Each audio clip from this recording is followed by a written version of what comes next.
وَأَرَادُوا بِهِ كَيْدًا فَجَعَلْنَاهُمُ الْأَخْسَرِينَ، اور انہوں نے ابراہیم کا برا چاہا تو ہم نے انہیں سب سے بڑھ کر ضیاءکار کر دیا، یعنی جنہوں نے ابراہیم علیہ السلام کو نقصان پہنچانے کی کوشش کی ہم نے انہیں دنیا اور آخرت میں تباہ و برباد فرمایا۔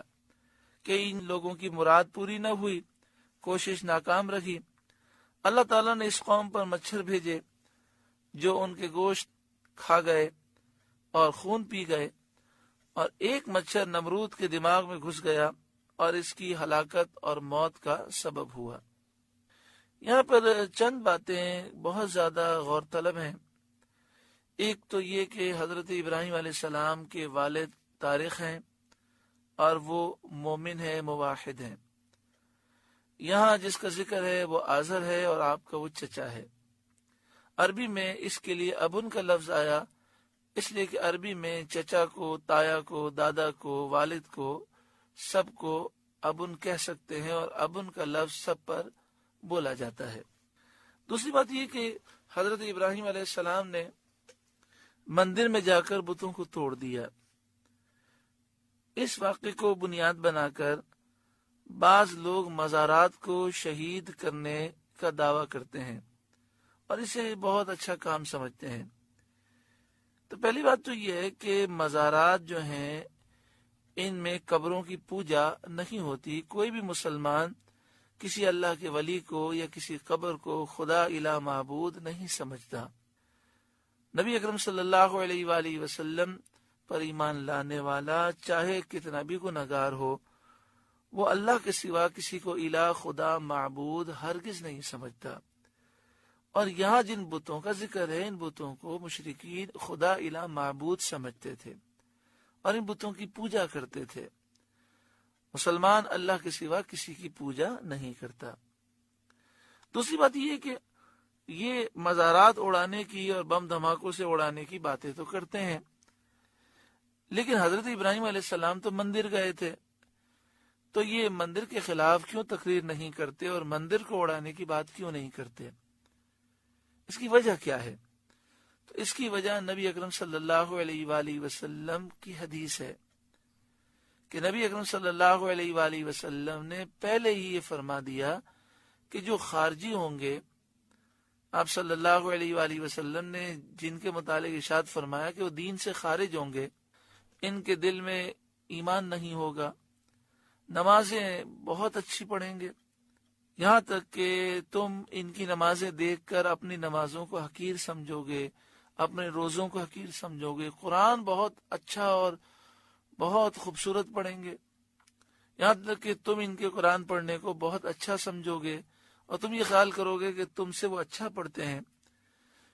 لیکن آپ صلی اللہ علیہ وسلم نے فرمایا قرآن ان کے حلق کے نیچے نہیں اترے گا اور یہ لوگ دین سے نکلے ہوئے ہوں گے، دین اسلام کے اندر داخل نہیں ہوں گے۔ ان کی علامتیں حضور نے یہ بیان فرمائی کہ یہ مسلمانوں پر شرک کا الزام لگائیں گے، حالانکہ نبی اکرم صلی اللہ علیہ وآلہ وسلم نے فرما دیا کہ میرے بعد میری امت شرک نہیں کرے گی، اس کا مجھے کوئی اندیشہ نہیں ہے، ولیکن اخاف ان تنافسوا فیہا، اس بات کا مجھے اندیشہ ہے کہ میری امت دنیا کی محبت میں گرفتار ہو جائے گی۔ تو دنیا کی محبت میں تو مسلمان گرفتار ہیں، لیکن حضور کے فرمان سچے ہیں۔ مسلمان جو حضور کا نام لینے والا، حضور سے محبت کرنے والا ہے، وہ کبھی شرک نہیں کر سکتا۔ تو نبی اکرم صلی اللہ علیہ وآلہ وسلم نے اس گمراہ فرقے کی علامت یہ بیان کی کہ مسلمانوں پہ شرک کا الزام لگائیں گے، اور یہ علامت بیان فرمائی کہ مشرکوں سے یہ دوستی کریں گے، مشرکوں کو چھوڑ دیں گے اور مسلمانوں پر حملہ کریں گے۔ تو اسی لیے یہ مسلمانوں کی مساجد پر، اسکولوں پر، کالجوں پر، یونیورسٹیوں پر، مزارات پر، مارکیٹ پلیس پر اور اس طرح کی جگہوں پر یہ حملہ کرتے ہیں۔ یہ مندر میں حملہ نہیں کرتے، گرجے میں حملہ نہیں کرتے، یہ کافروں سے ان کی دوستیاں ہیں، کافروں کے ساتھ اٹھتے بیٹھتے ہیں، مشرکوں کے ساتھ۔ تو آپ دیکھیں حضرت ابراہیم علیہ السلام تو مندر میں گئے بتوں کو توڑنے کے لیے، تو اگر انہیں حضرت ابراہیم علیہ السلام کے طریقے پر عمل کرنا ہے تو بہت سارے مندر ہیں، وہاں جا کے بت توڑیں۔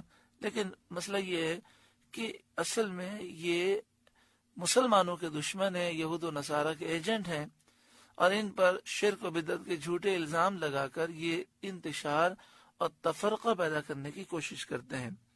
اللہ تعالیٰ ان لوگوں کی شر سے محفوظ فرمائے۔ یہاں پر یہ کہا جاتا ہے کہ حضرت جبریل امین نے جب کہا کہ کیا کچھ کام ہے، تو حضرت ابراہیم علیہ السلام نے فرمایا تم سے کوئی کام نہیں ہے۔ اس بات کو یوں بیان کیا جاتا ہے کہ حضرت جبریل نے کہا کہ کیا میں آپ کی مدد کروں، تو حضرت ابراہیم علیہ السلام نے فرمایا کہ مجھے تمہاری مدد نہیں چاہیے۔ پھر وہ کہتے ہیں دیکھیں، اگر حضرت ابراہیم علیہ السلام مدد لے لیتے تو مشرک ہو جاتے، کیونکہ غیر اللہ سے مدد لینا شرک ہے، تو اس لیے حضرت ابراہیم علیہ السلام نے منع کیا۔ یہ بیان کرنے والے سوچتے نہیں ہیں کہ اگر غیر اللہ سے مدد لینا شرک ہے تو شرک کی دعوت دینا بھی تو شرک ہے۔ حضرت جبریل امین کہہ رہے ہیں کہ کیا میں آپ کی مدد کروں، گویا کہ وہ شرک کی دعوت دے رہے ہیں، نعوذ باللہ من ذالک۔ وہ تو فرشتوں کے سردار ہیں، اور فرشتے کبھی بھی شرک کی دعوت نہیں دے سکتے۔ دوسری بات یہ کہ اس واقعے میں تو یہ بھی ہے کہ جبریل نے کہا کہ پھر اللہ تعالیٰ سے آپ سوال کریں، دعا کریں، تو آپ نے دعا بھی نہیں کی، اور آپ نے کہا کہ اللہ میرے حال کو زیادہ جانتا ہے۔ تو کیا اس کا مطلب یہ ہوا کہ انسان یہ کہے کہ دعا کرنا بھی غلط ہے؟ یہ بات نہیں ہے۔ یہ مختلف حکمتیں ہوتی ہیں، معاملات ہوتے ہیں۔ اس وقت حضرت ابراہیم علیہ السلام کے لیے ایک امتحان تھا، اور امتحان میں کامیابی کی دعا کی جاتی ہے، ٹلنے کی دعا نہیں کی جاتی۔